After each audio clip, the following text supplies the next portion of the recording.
चलिए आज हम लोग डिस्कस करते हैं कि पूंजी खाता अगर आपको अस्थाई विधि से बनाने के लिए बोला गया हो तो कैसे बनाएंगे। पिछले क्लास में डिस्कस किया गया था कि साझेदारों का पूंजी खाता परिवर्तनशील पूंजी विधि से कैसे बनता है। वहाँ पर आपको परिवर्तनशील पूंजी विधि से साझेदारों का पूंजी खाता बनाने से पूर्व एक विवरण के बारे में पढ़ाया गया था।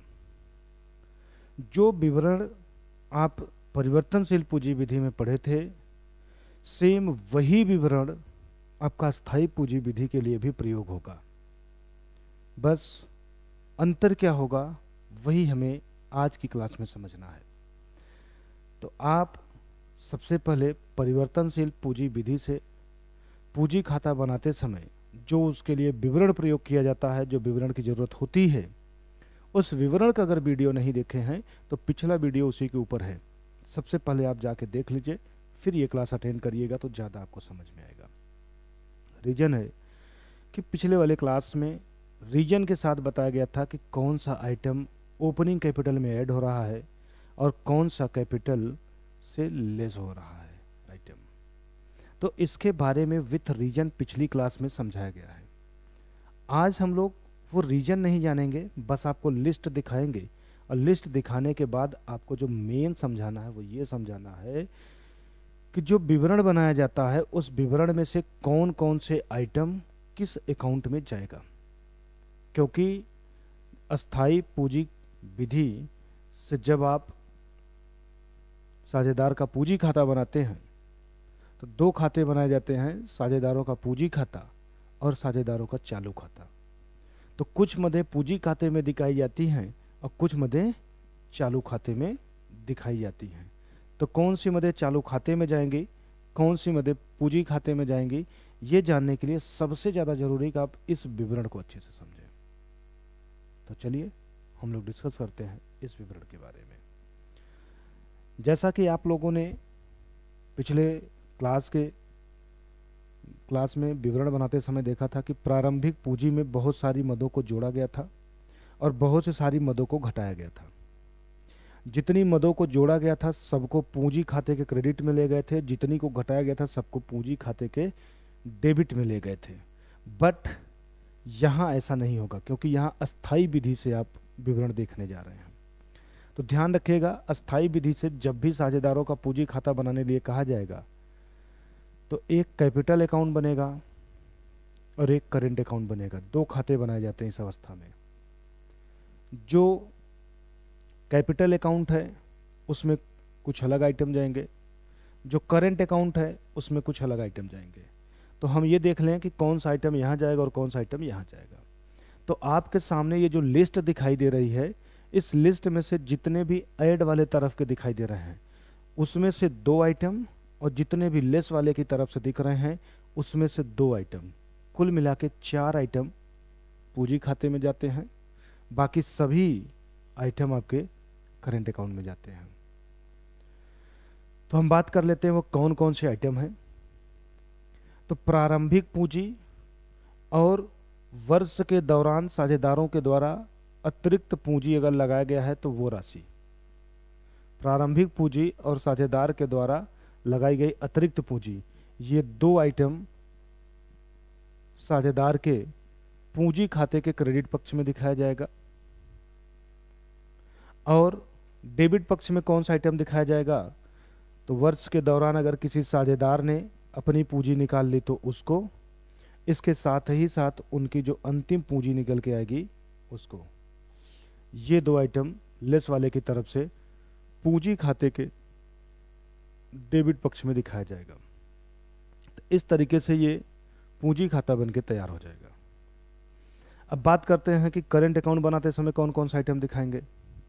तो करेंट अकाउंट बनाते समय ऊपर जितने भी आपको आइटम दिखाई दे रहे हैं, पहला और दूसरे को छोड़ करके बाकी जितने भी दिख रहे हैं, ये सभी के सभी आइटम करेंट अकाउंट के क्रेडिट साइड में ले जा करके दिखाए जाएंगे।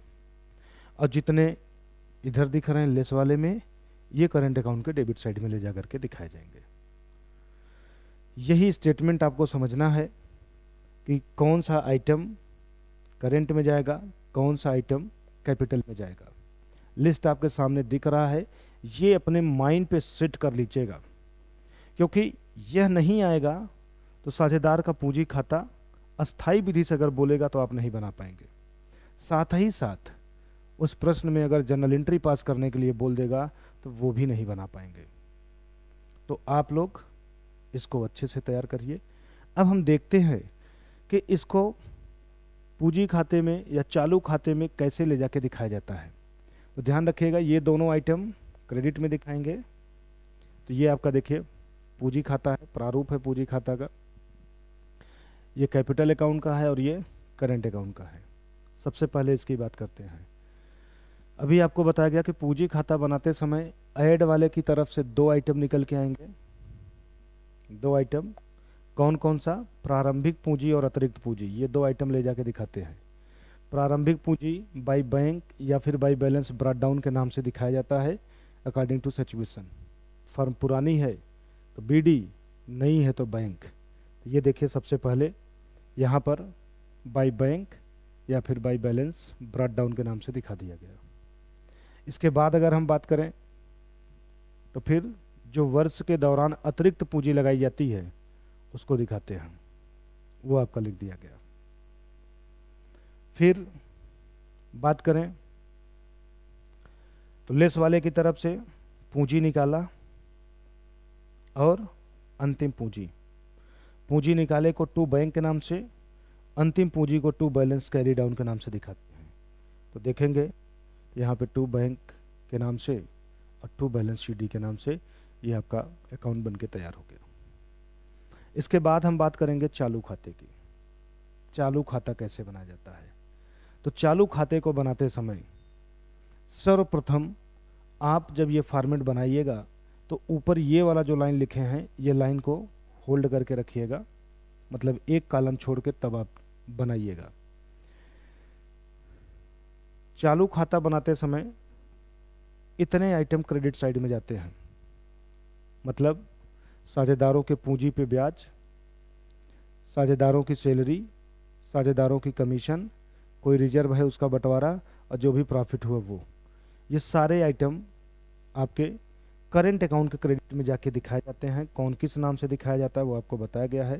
तो ये देखिए पूंजी पे ब्याज, वेतन, कमीशन, रिजर्व बांटा गया तो वो, और प्रॉफिट हुआ तो वो, सब कुछ लिख दिया गया।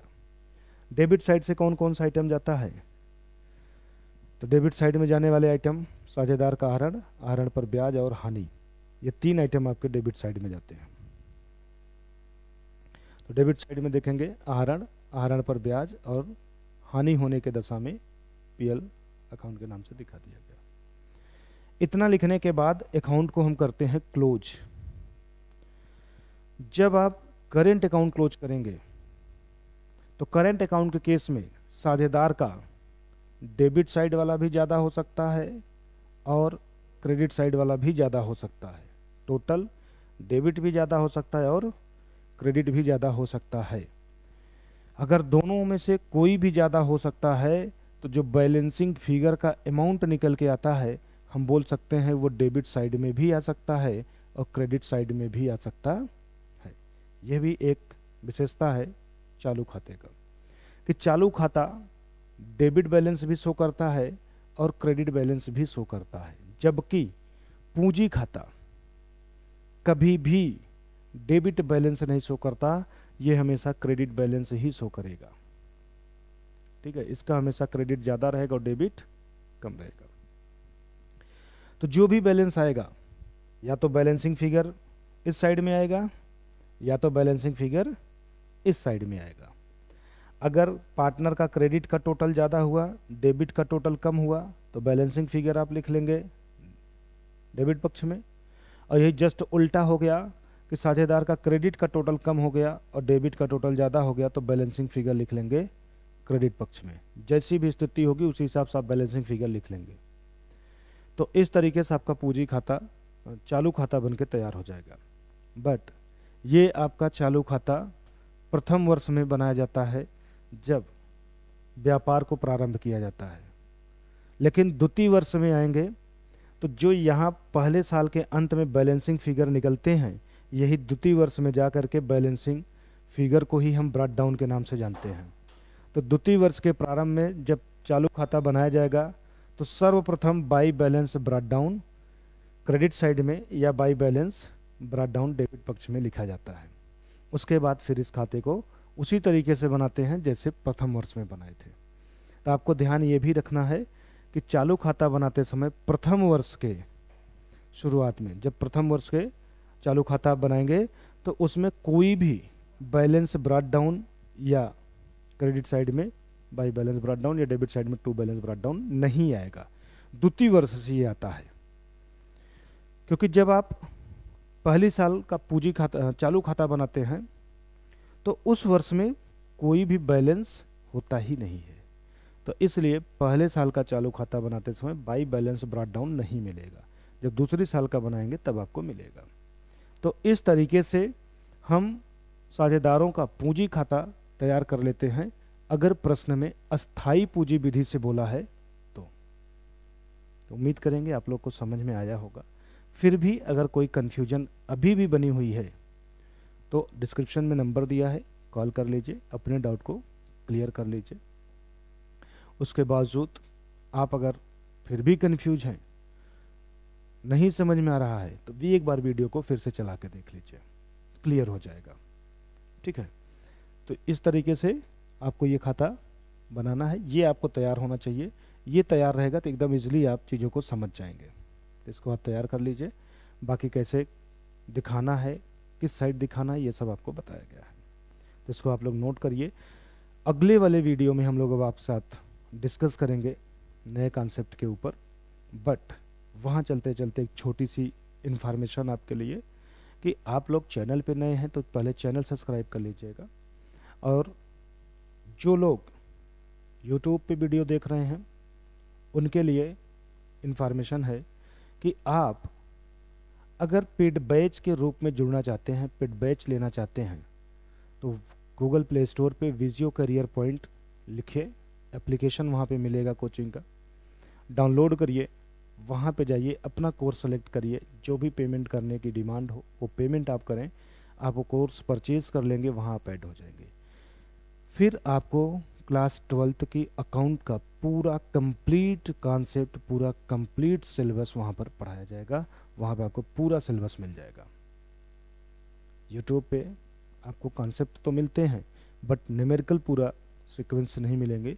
तो कंप्लीट सीक्वेंस से पढ़ने के लिए आप हमारे चैनल पे आ करके पढ़ाई कर सकते हैं। ठीक है, तो चले इसको आप लोग कर लीजिए, बाकी मिलते हैं अगले वीडियो में।